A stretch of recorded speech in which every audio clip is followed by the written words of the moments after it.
చూస్తున్నారు కదా, ఇది మహారాజా ప్యాలెస్. అంటే సూర్యవంశస్థుడైన అయోధ్య మహారాజు గారి ప్యాలెస్ మాట. ఇప్పుడు అయోధ్య మహారాజుగా ఉన్న ఆయన బిమలేంద్ర మోహన్ ప్రతాప్ మిశ్రా.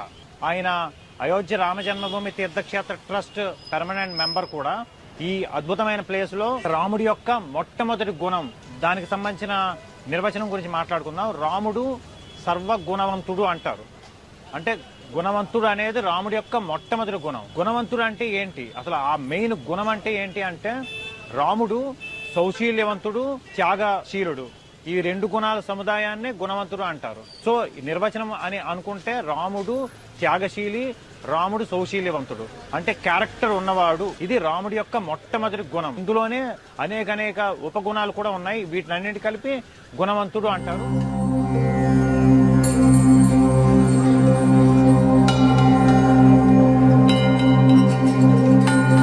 ఇప్పుడు మనం రాముడి యొక్క మొట్టమొదటి గుణం గుణవంతుడు అనే విషయం రాముడిలో ఎప్పుడెప్పుడు ఎక్కడెక్కడ ప్రతిబింబించింది రామాయణం మొత్తం మీద అనేది ఉదాహరణలతో చూద్దాం. ముందుగా చెప్పుకున్నట్టు ఈ గుణవంతుడు అనేది అనేక గుణాల సముదాయం. ఆ గుణాలు ఏంటంటే త్యాగధనుడు, అలాగే సౌశీల్యవంతుడు, అలాగే హితభాషి, మితభాషి, జాలి, కరుణ ఉన్నవాడు, ఇలాంటివన్నీ కలిపి గుణవంతుడు అనే గుణంగా ప్రతిబింబిస్తుంది అన్నమాట.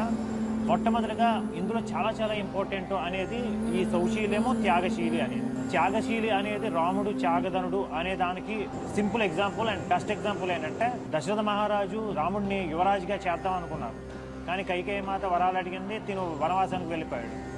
కావాలనుకుంటే రాముడు రాజ్యం యువరాజు పట్టాభిషేకం చేయించుకోగలడు, కానీ ధర్మానికి సత్యానికి కట్టుబడి వెళ్ళిపోయాడు. అంటే మొత్తం తన రాజ్యాన్ని తృణప్రాయంగా వదిలేసి అడవులకు వెళ్ళిపోయాడు. సో ఆ ఒక్క పాయింట్ చాలు రాముడి యొక్క త్యాగశీలత్వానికి పరాకాష్ఠగా చెప్పుకోవచ్చు. ఇంకా సౌశీల్యం అంటే క్యారెక్టర్. అంటే క్యారెక్టర్ అంటే ధర్మము, న్యాయము, నీతి, సత్యము ఇవన్నీ సదా ఆచరించేవాడు ఆటోమేటికలీ సౌశీల్యవంతుడు అని అనిపించుకుంటాడు. రాముడిలో ఇంకా చాలా ఇంపార్టెంట్ గుణం ఏంటంటే కరుణ, దయ. అంటే పేదవాళ్ళ పట్ల దయ కానీ, లేకపోతే మిగతా జంతువుల పట్ల కరుణ. ముందుగా చెప్పుకున్నట్టు అందరినీ ఒకేలాగా చూస్తాడు రాముడు. తన దగ్గర పనిచేసే సేవకుల అవని వాళ్ళని తనతో పాటుగా ఈక్వల్గా ట్రీట్ చేస్తుంటాడు. రాముడు అంత దయాశీలి. అంతేకాదు ఈ వృక్ష సంపద, జంతువులు వీటి పట్ల అపారమైన కరుణ ఉన్నవాడు.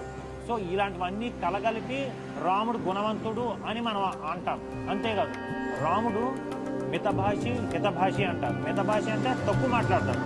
అంటే అనవసరమైన విషయాలు, అడ్డమైన విషయాలు, చెడు విషయాలు, ఇంకొకరిని హట్ చేసే విషయాలు ఇలాంటివి ఏం మాట్లాడు. హితభాషి అంటే తను మాట్లాడాడంటే ఏది మాట్లాడినా ఎదుటివారి మంచిని కోరే మాటలే వస్తాయి. సో తను హితభాషి అంటారు.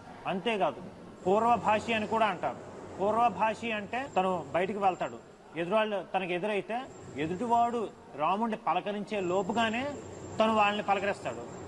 అంటే తను నేను రాజుని, లేకపోతే దశరథ మహారాజు గారి కొడుకుని అనే గర్వం కానీ అలాంటివి ఏమీ లేవు రాముడిలో.